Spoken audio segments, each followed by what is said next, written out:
तो hello friends, इस video में आपको बताऊंगा कि किसी बिल्डिंग का वैल्यू कैसे निकाली जाती है। तो जो वैल्यूएशन है हमारी कई जगह पे यूज़ होती है।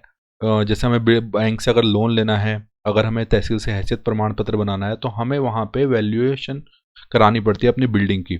तो वैल्यूएशन कैसे निकालते हैं और इससे एस्टीमेट से डिफरेंस कैसे है। एस्टीमेट जो होता है हमारा बिल्डिंग बनने से पहले जो तैयार होता है, कितनी क्वांटिटी लेंगे, कितना खर्चा आएगा, अनुमानित लागत क्या आएगी बिल्डिंग में, उसके लिए हम एस्टीमेट बनाते हैं। और बिल्डिंग बनने के बाद उसकी करंट डेट में, आज की डेट में उसकी वैल्यू क्या है, तो वो हम वैल्यूएशन उसे कहते हैं। तो उसके लिए हमें क्या क्या रिक्वायरमेंट है। सबसे पहले हमें मैप ऑफ द बिल्डिंग, जो हमारा मैप, बिल्डिंग का मैप हमें चाहिए कि जिससे हम उसका एरिया निकाल सकते हैं मैप से। करंट मैप जो बन गया है तो उससे हम एरिया निकालेंगे। और करंट रेट क्या है आज की डेट में, कर रेट का भी हमारे कई सारे होते हैं। जैसे हम मार्केट रेट ले सकते हैं उसका, और सर्किल रेट ले सकते हैं। जैसे गवर्नमेंट अगर हम बिल्डिंग निकालेंगे तो हम सर्किल रेट लगाएंगे, नहीं तो हम SOR DSR कुछ भी हम उसको रेट ले सकते हैं। और एरिया अगर जो वैल्यू होती है, फिर एरिया इंटू रेट से हम मल्टीप्लाई करेंगे तो हमारी बिल्डिंग की वैल्यू निकल जाएगी। लेकिन एरिया जो है, यहाँ पे हमने एरिया लिया है वैल्यू निकालने के लिए। अगर आप डिटेल एस्टीमेट बनाएंगे, डिटेल क्वांटिटी निकालेंगे, तो उसका अलग अलग रेट लगा के उसको भी हम कर सकते हैं। तो यह सबसे इजी वे है कि अगर हमने वैल्यू निकालनी है तो एरिया इंटू रेट मल्टीप्लाई कर देंगे। तो एरिया कहाँ से आया हमारा, ये हमारा मैप है जिसकी विड्थ जो है 6.6 है और लेंथ जो है 12.35 मीटर है। 6.6 विड्थ है और ये 4 मंजिल है। तो इसकी सबसे ग्राउंड फ्लोर है वो कॉमर्शियल बिल्डिंग है, नीचे शॉप्स हैं, यहाँ पे हमारी स्टेयर है।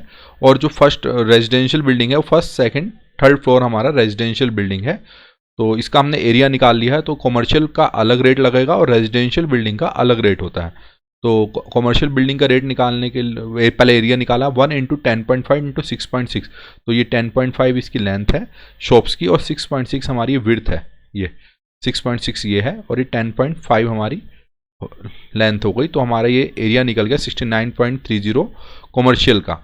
उसके बाद हमने एरिया ऑफ स्टेयरकेस, तो 4 नंबर हमारे फ्लोर आएंगे स्टेयरकेस के। तो 4 इंटू 4 इंटू 6.6 इंटू 1.85 हमारी ये हो गई और लेंथ हमारी 6.6 हो गई इसकी। तो हमारे 4 करेंगे तो 48.84 हमारे स्टेयर का निकल गया। और ये भी हमारा रेजिडेंशियल में ही काउंट होगा स्टेयर का एरिया।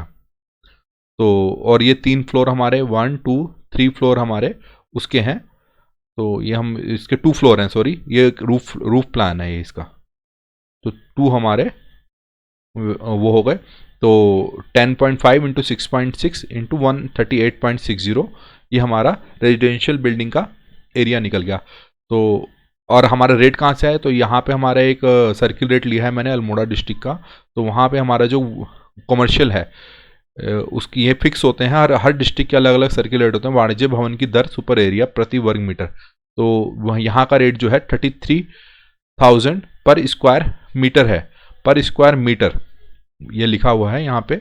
और गैर वाणिज्यिक जो रेजिडेंशियल बिल्डिंग होती है, प्रथम श्रेणी पक्का या 3 शेड, उसका रेट हमारा 15,000 है। तो अब हमने इसको मल्टीप्लाई करना है, इस एरिया को जो 69.30 है ये हमारा 33,000 से मल्टीप्लाई हो जाएगा। और बाकी जो ये 2 एरिया हैं ये, इसको हम 15,000 से मल्टीप्लाई करेंगे तो करंट वैल्यू निकल जाएगी। लेकिन करंट वैल्यू अब हमारा क्या होता है, जो बिल्डिंग बनी होती है कुछ साल पुरानी बनी होती है। कई बिल्डिंग हमारी 2020 की बनी होगी या इससे पहले की बनी होगी। तो हमने आज की डेट की वैल्यू क्या है उसकी भी निकालनी होगी। कुछ ना कुछ हमारा डेप्रिसिएशन होता है बिल्डिंग के। तो एक हमारा फॉर्मूला होता है डेप्रिसिएशन का, तो उस फॉर्मूले को हम लगाएंगे। जो ये फॉर्मूला है calculation of depreciation cost, D ये डेप्रिसिएशन कॉस्ट है, पी हमारी प्रेजेंट वैल्यू है, 100 माइनस RD अपॉन 100 की पावर n।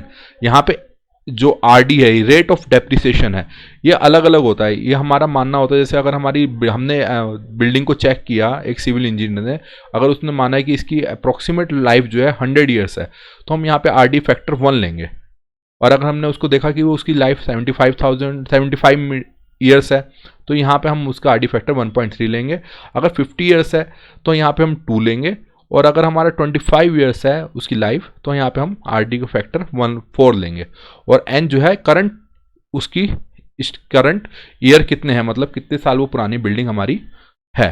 तो यहाँ पे हमारा जैसे the house was built in year 2020, जो ये हमारे ओनर ने बताया, हमने भी उसको चेक किया, तो 4 साल पुरानी है। आज की डेट में 2024 में अगर हमने उसको देखते हैं तो ये 4 ईयर्स पुरानी हो गई, और अगर 2025 में देखें तो 5 ईयर्स पुरानी हो गई बिल्डिंग। तो area of commercial and commercial building ये हमने ऊपर निकाल ही रखा था, 69.3 आ गया हमारा, और रेजिडेंशियल बिल्डिंग का एरिया आ गया 187.44 स्क्वायर मीटर। तो रेट जो हमारा हमने दे ही रखा था उसमें 33,000 हमारा उसका कमर्शियल का रेट है, और 15,000 हमारा रेजिडेंशियल बिल्डिंग का रेट है। तो जो करंट वैल्यू है बिल्डिंग की आज की डेट में हमारी बनती है 50,98,500। ये हमारी करंट वैल्यू है आज की। हमने सीधा सीधा मल्टीप्लाई किया है एरिया को वैल्यू से, तो ये हमारा रेट हमारा निकल गया करंट वैल्यू। अब हमारा उसका डेप्रिसिएशन कॉस्ट निकालेंगे, तो इसमें सीधा हमने इसमें फॉर्मूले में रखना है। प्रेजेंट वैल्यू हमारी ये है 50 lakh 100 minus RD upon 100 divide by की पावर n। तो RD हम यहाँ पे लेते हैं कि हमने उसको माना कि 75 ईयर्स उसकी लाइफ होगी उसका स्ट्रक्चर देख के, क्योंकि वो RCC स्ट्रक्चर था। तो हमारा जो फैक्टर आ गया यहाँ पे 1.3 फैक्टर आया, क्योंकि 75 ईयर्स हमने उसकी लाइफ ली है। तो present value 100 minus 1.3 upon 100 divide की पावर 4 क्यों आया यहाँ पे, क्योंकि वो 2020 में हमारी बिल्डिंग बनी थी। ये 2020 की बिल्डिंग है और हमने इसे 2024 तक 4 साल इसके लिए 4 ईयर्स, तो हमने की पावर 4 हो गए। तो कैलकुलेट किया तो हमारी करंट जो डेप्रिसिएशन वैल्यू हुई 50,32,219 रुपीज़। तो ऐसे हम डेप्रिसिएटेड वैल्यू निकाल सकते हैं बिल्डिंग की, और इसका हम यूज़ हम लोन लेने के लिए, हैसियत प्रमाण पत्र, या गवर्नमेंट कहीं हमें बहुत जगह पे काम पड़ता है तो वहाँ पे हम यूज़ करते हैं। इस शीट को मैंने एक्सेल फॉर्मेट में भी बनाया है, तो मैं उसको भी आपको बताता हूँ कि एक्सेल फॉर्मेट में सीधा हमने वैल्यू रखनी है और एरिया निकालना है, तो हमारी ये वैल्यू सीधा निकल जाएगी। तो ये अभी आपको मैं दिखाता हूँ एक्सेल फॉर्मेट में कैसे यूज़ किया है हमने। तो ये हमारा एक्सेल शीट है, तो इसमें सीधा आपने वैल्यू रखनी है। 16 फॉर्मूला वही है, हर चीज़ है, तो सीधा एक्सेल शीट में आप बनाइए इसे और वैल्यू रखिए। एरिया निकाल लें यहाँ से हम, ये एरिया हो गया, अलग अलग एरिया है, ये रेट है, ये रेट है। यहाँ फॉर्मूला लगा है, सीधा अपने आप ही पिक होके ये वैल्यू निकल गई। और ऐसे हमने डेप्रिसिएशन फॉर्मूले का भी निकाला है, तो यहाँ पे हमने वैल्यू रखी है फॉर्मूले में और ये हमारी वैल्यू निकल गई। तो प्लीज़ सब्सक्राइब माय चैनल, क्योंकि आप लोग अगर सब्सक्राइब करेंगे तभी मैं मोटिवेट होकर और वीडियो बना पाऊँगा। थैंक यू, मिलते हैं नेक्स्ट वीडियो में।